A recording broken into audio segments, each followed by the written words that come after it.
O que é democracia? Esse é o problema filosófico desse episódio. O que é democracia? Uma boa definição desse conceito pode ser encontrada em um verbete sobre o assunto na Enciclopédia Stanford de Filosofia. A democracia é um método de tomada de decisão de grupo caracterizado por um tipo de igualdade entre seus participantes. Só que tem duas coisas nessa definição que vale a pena destacar. A primeira coisa é que a democracia tem a ver com uma tomada de decisão coletiva. Isso significa que as decisões tomadas na democracia valem para todos que estão nela. A segunda coisa se refere à igualdade.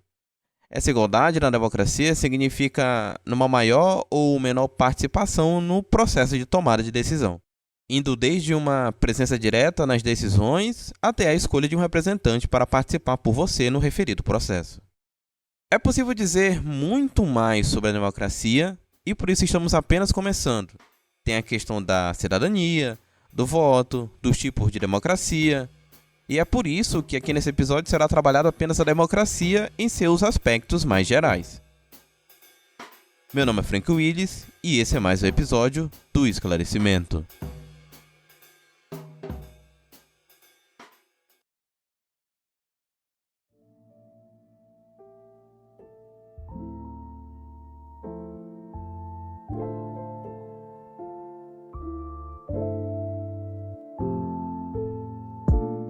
A democracia, como qualquer outro sistema político, precisa de uma justificação.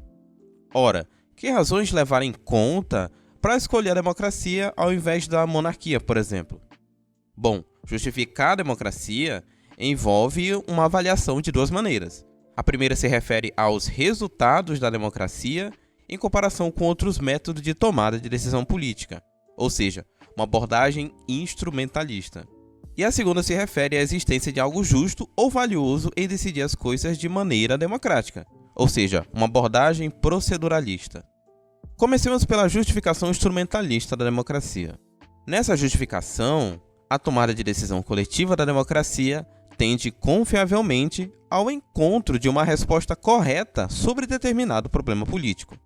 Isso significa, na prática, que a democracia gera leis e políticas relativamente boas e melhorias no caráter dos cidadãos. Pega, por exemplo, o que John Stuart Mill tem a dizer a favor dos resultados da democracia.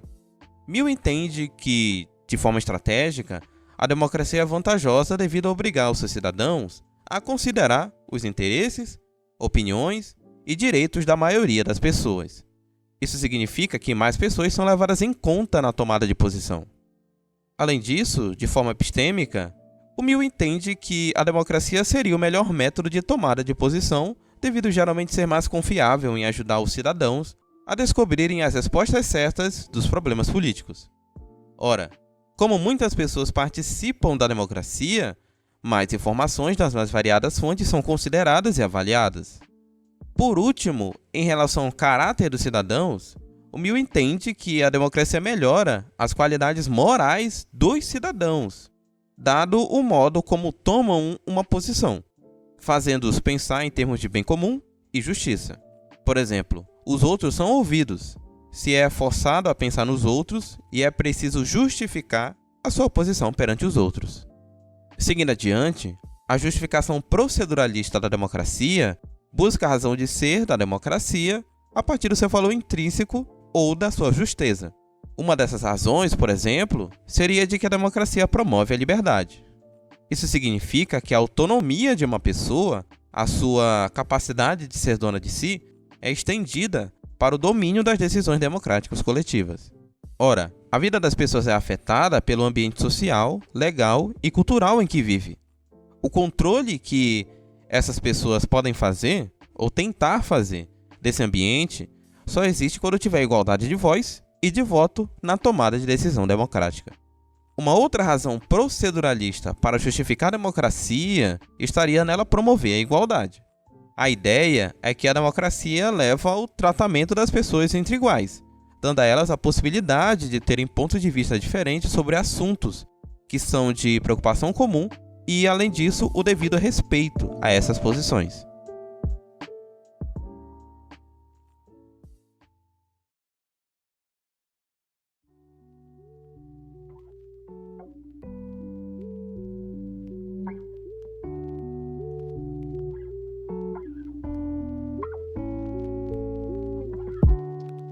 A democracia exige a participação do povo nas tomadas de decisão políticas. O negócio é como tem sido definida essa participação dos cidadãos. Em primeiro lugar, ela pode ser tanto direito como dever. E em segundo lugar, ela pode ser tanto direta quanto indireta. Vamos com calma entender um pouco mais cada uma dessas duas maneiras. Em relação à primeira, vale destacar a participação como dever político ou moral. Nesse sentido, a tradição republicana deu uma grande ênfase nesse negócio de participação. Só que ocorre o contrário na tradição liberal, pois a participação é vista como uma violação da neutralidade estatal devido a impor aos cidadãos uma concepção particular de bem. Alguns desses cidadãos se realizam por meio da participação política, é verdade, mas outros se satisfazem no âmbito privado ou em coisas que nada têm a ver com política. Essa crítica liberal pode até ser válida para as concepções republicanas apresentadas no episódio 5 dessa temporada, em que falo de republicanismo, mas não para o republicanismo cívico. A participação política no republicanismo cívico é definida como um dever porque, na falta de cidadãos atentos e informados e que possam contestar decisões políticas, uma ou mais pessoas com mais recursos econômicos, políticos ou midiáticos podem acabar controlando o processo político e impor seus interesses privados aos cidadãos. Vamos agora para a segunda maneira, onde a participação pode ser tanto direta quanto indireta. As democracias modernas fazem uso de ambos os tipos, tendo mecanismos de participação direta, como o referendo, e de participação indireta, ao fazerem extenso uso da representação por meio do voto em eleições regulares, competitivas e abertas. Mas vale destacar aqui que essa representação se dá por meio de duas maneiras. Na primeira, o representante atua como um delegado e apenas faz aquilo que é pedido por aqueles que votaram nele. Na segunda maneira, o representante é um fideicomisso, ou seja, ele pode tomar as decisões políticas por si próprio devido aos cidadãos terem delegado a ele esse poder, mas ainda assim ele é de alguma forma controlado por aqueles que votaram nele. Agora, por que fazer uso da representação? Porque essa é a maneira mais usada de representação. Ao menos 3 razões podem ser dadas. Em primeiro lugar, os estados modernos são muito extensos, tornando inviável uma democracia mais direta. Em segundo lugar, temos a complexidade dos estados modernos, pois tais requerem um alto grau de especialização e divisão do trabalho político. Em terceiro lugar, temos a tendência dos cidadãos, e isso é presente nas sociedades capitalistas, em dar maior atenção aos assuntos privados em vez dos assuntos públicos.